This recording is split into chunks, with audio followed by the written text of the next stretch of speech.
Hi!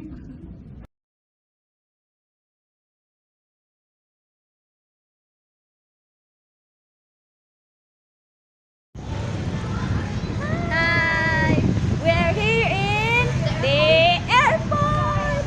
Yes, and we're going to go to Egypt. Alan. Bye! Go. Hi! So, we are going to Egypt because it's an educational trip in our geography class, and these are some stops, you know, you buy in the airport that you're going to go to Egypt. I'm going to meet my friends there. They are businesswomen. So, bye! Cover! Hi! So we are going to take tickets now. So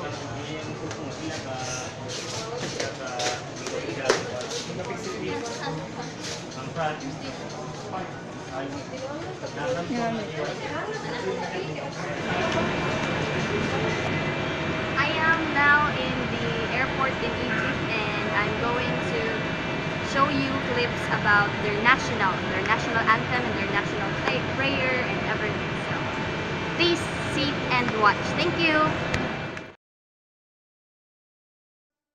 In the beginning there was the sun, and the sun gazed upon a land, and chose it from among the others. And the land grew and became an empire, destined to be the cradle of civilization, and known as the mother of the world. A land of legend and mystery. A story to tell. A world to live. Gift of the Nile. Guardian of the past. Capturing the hearts of people all over the world. Get inspired to start your own story, where it all begins.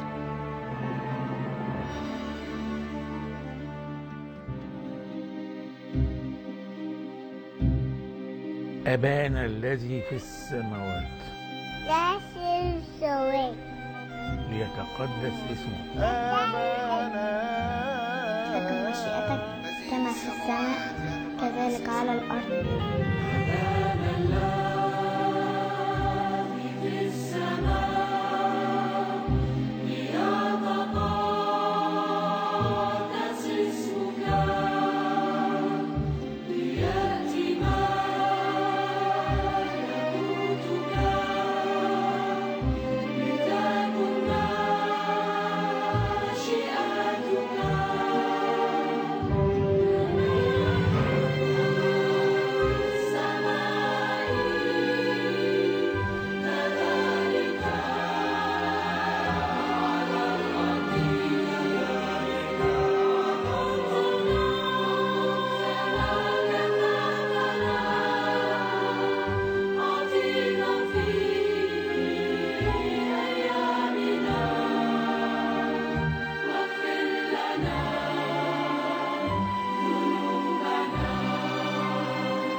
The history of ancient Egypt. Now that we know about the rise of civilization in Mesopotamia, let's travel 800 miles west to our next great river valley civilization, ancient Egypt. What the Tigris and Euphrates rivers were to Mesopotamia, the Nile River was to ancient Egypt. And over 4,000 miles long, the Nile is the longest river in the world. It's so long, in fact, that it would stretch all the way from Plymouth, Indiana, to Paris, France. When talking about the Nile, it is also important to point out that due to higher elevations at the Nile's origin, the river flows north and into the Mediterranean Sea. The Nile River is made up of a few important features. The first is that the Nile has two main tributaries, or rivers that flow into it. They are the White Nile and the Blue Nile. Also, at points along the Nile, there are cataracts, or rapids caused by rough terrain. These cataracts made travel along the Nile difficult, but it also prevented invaders from sailing into Egypt.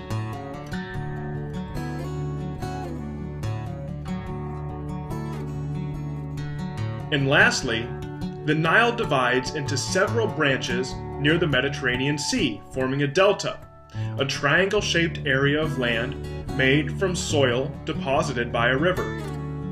The Nile Delta is home to Egypt's most fertile farmland. Egypt is located in the desert climate, with most places receiving less than 1 inch of rain all year. Locations farther south of Egypt, like in the Ethiopian highlands, however, received a great deal of rain. Every year, flooding would occur along the Nile, including its tributaries, and water would wash over Egypt. Farmers, like farmers in Mesopotamia, depended on annual floods to provide the region with rich soil called silt. Without these floods, Egypt would have never developed into the great civilization that it became. The history of ancient Egypt is also similar to the story of Mesopotamia, with hunter-gatherers moving into the region and learning to farm, and communities developing irrigation and achieving a food surplus. In addition to a stable food supply, Egypt's location offered another advantage. Natural barriers like deserts to the east, west, and south, large bodies of water to the north and east, and cataracts along the Nile protected Egypt from invasion.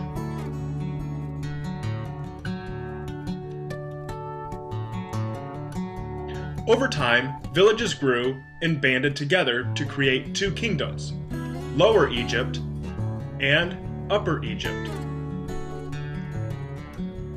Keeping in mind that the Nile flows south to north, Lower Egypt is located around the Lower Nile, near the Mediterranean Sea. Each kingdom had its own capital city and ruler, and for centuries, Egyptians referred to their country as two lands.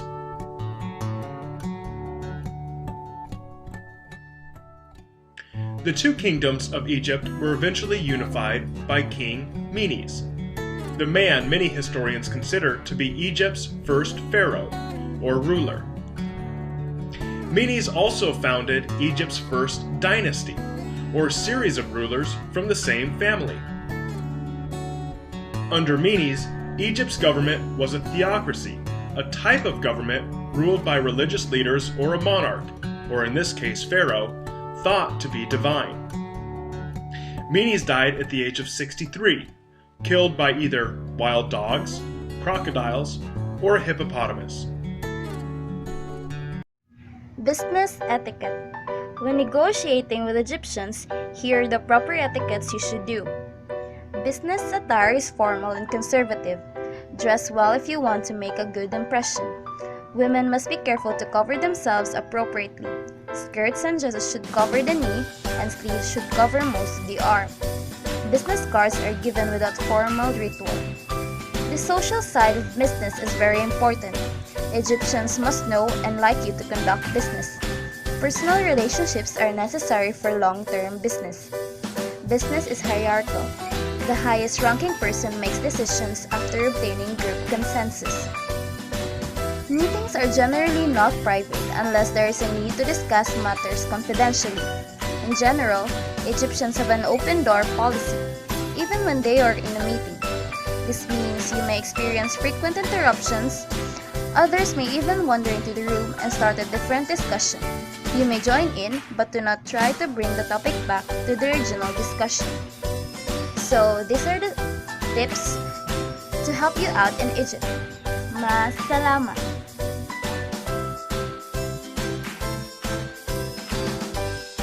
The politics of Egypt. The House of Representatives, whose members are elected to serve 5-year terms, specializes in legislation. Elections were last held between November 2011 and January 2012, which was later dissolved. The next parliamentary election will be held within 6 months of the Constitution's ratification on the 18th of January 2014. Originally, the parliament was to be formed before the president was elected, but interim President Adli Mansour pushed the date. The Egyptian presidential election 2014 took place on 26 or 28 May 2014. Official figures showed a turnout of 25,578,233 or 47.5%, with Abdel Fattah el-Sisi winning with 23.78 million votes or 96.91% compared to 757,511 or 3.09% for Hamdin Sabahi. Egyptian nationalism predates its Arab counterpart by many decades, having roots in the 19th century and becoming the dominant mode of expression of Egyptian anti-colonial activists and intellectuals until the early 20th century. The ideology espoused by Islamists such as the Muslim Brotherhood is mostly supported by the lower middle strata of Egyptian society. Egypt has the oldest continuous parliamentary tradition in the Arab world. The first popular assembly was established in 1866. It was disbanded as a result of the British occupation of 1882, and the British allowed only a consultative body to sit. In 1923, however, after the country's independence was declared, a new constitution provided for a parliamentary monarchy. Economy in Egypt. Economic growth in Egypt has been held back by a severely limited amount of arable land, as well as a large and rapidly growing population. After 1945, a large proportion of funds and energy were devoted to preparing the country for warfare with Israel, and later to rebuilding after the destruction incurred in the Arab-Israeli wars. The country's industrial base increased considerably in the 20th century, especially after 1952. The state owned much of the economy and plays a decisive role in its planning. However, in recent years, Egypt has moved toward a more decentralized, market-oriented economy, and there has been an increase in the foreign investment. The country's farmland is intensively cultivated and yields per acre are extremely high. Control of the Nile waters by the Aswan High Dam brought considerable additional land into cultivation, but the needs of the growing population have prevented the accumulation of significant agricultural surpluses. Most farms in Egypt are small and labor-intensive. Nothing less, about a third of Egypt's workers are employed in farming. The principal crop is cotton. Rice, corn, wheat, beans, tomatoes, sugar canes, citrus fruits, and dates are also produced. Cattle, water buffalo, sheep, goats, and donkeys are raised, and there is a fishing industry. Petroleum and natural gas are produced. The principal minerals are iron ore, phosphates, salt, manganese, limestone, gypsum, and gold. Cairo and Alexandria are the main industrial centers. Major manufacturing plants are also located in the other cities of the Nile Valley and Delta and at ports Zed and Sus. The principal exports are crude and refined petroleum, cotton, textile, metal products, and chemicals.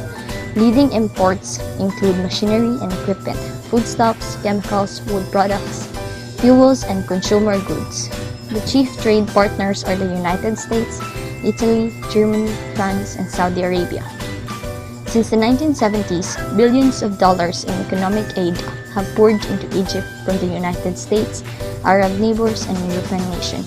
However, the country's inefficient state-run industries, its bloated public sector, and its large military investments resulted in inflation, unemployment, a severe trade deficit, and heavy public debt. A series of economic and fiscal reforms undertaken in the 1990s with support from the International Monetary Fund appear to be having a positive effect on the country's overall economy. The culture and arts of Egypt. Egypt is a recognized cultural trendsetter of the Arabic-speaking world. Contemporary Arabic and Middle Eastern culture is heavily influenced by Egyptian literature, music, film, and television. Egypt gained a regional leadership role during the 1950s and 1960s, giving a further enduring boost to the standing of Egyptian culture in the Arabic-speaking world.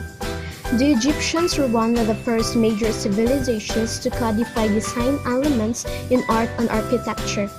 Egyptian blue, also known as calcium copper silicate, is a pigment used by Egyptians for thousands of years. It is considered to be the first synthetic pigment.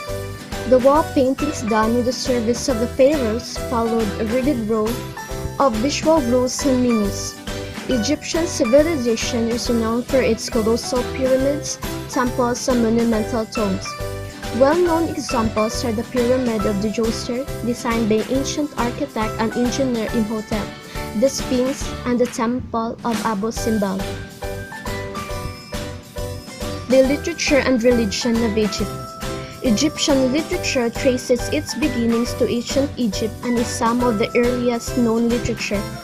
Indeed, the Egyptians were the first culture to develop literature as we know it today, that is, the book. It is an important cultural element in the life of Egypt. Egyptian novelists and poets were among the first to experiment with modern styles of Arabic literature, and the forms they developed have been widely imitated throughout the Middle East. Egypt is a predominantly Sunni Muslim country with Islam as its state religion. The percentage of adherents of various religions is a controversial topic in Egypt. An estimated 90% are identified as Muslim, 9% as Coptic Christians, and 1% as other Christian denominations. Non-denominational Muslims form roughly 12% of the population. The national symbols of Egypt. The current flag of Egypt was adopted on October 4, 1984, depicting Egypt's national emblem. The eagle of Saladin, centered in the white band of the three equal horizontal bands of red at the top, white and black at the bottom. The eagle of Saladin, depicting power, beauty, and independence, is the national emblem of Egypt. This golden Egypt is placed in the middle of the national flag. Biladi, Biladi, Biladi, or My Homeland, My Homeland, My Homeland, has been a national anthem of Egypt since 1979. Football, also known as soccer, is the national sport of Egypt. Al Ahly and El Zamalek are the most popular Egyptian soccer clubs. Arabic is the national language of Egypt. Besides, English and French are also widely understood by the educated class. The Egyptian lotus is the national flower of Egypt. It's also referred to as the water lily. The Egyptian pharaohs, Zazagul and Gamal Nasser, are referred to as the father of the nation, and thus the national symbols of Egypt.